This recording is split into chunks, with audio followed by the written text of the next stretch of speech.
Buonasera da Adria, buonasera da Leandro Maggi. Terzo incontro promosso da Confartigianato Polesine sui nostri prodotti tipici. Oggi si parla di ciabatte e pan biscotto, il Polesine tra panificazione e tradizione. Quanto sono importanti, lo chiediamo al presidente della Confartigianato Polesine, questi prodotti per le nostre economie. Questo qua è un prodotto di eccellenza polesano che ha dato lustro alla nostra provincia e ci ha fatto conoscere come provincia in tutto il mondo.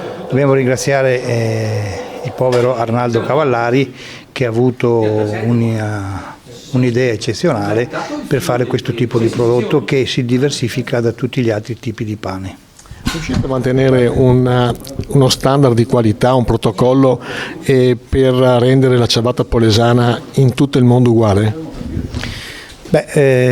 Francamente inizialmente lo standard di qualità era uguale diciamo, in tutta Italia e forse anche in qualche altro posto del mondo.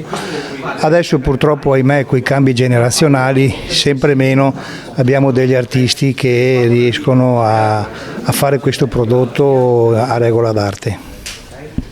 La concorrenza dei pani un po' meno nobili anche che troviamo nei supermercati. Innanzitutto noi continuiamo comunque con la nostra qualità di eccellenza.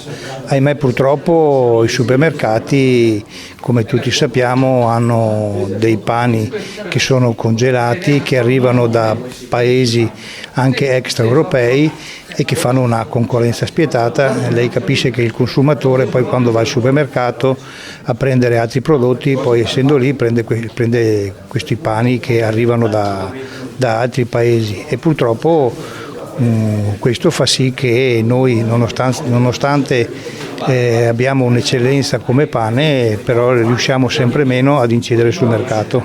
E avete degli strumenti per fermare questo?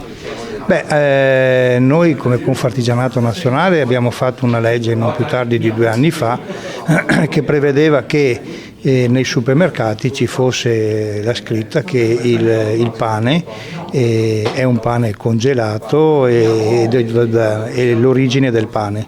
Però purtroppo non ci sono tanti controlli e molti supermercati non mettono fuori questa insegna.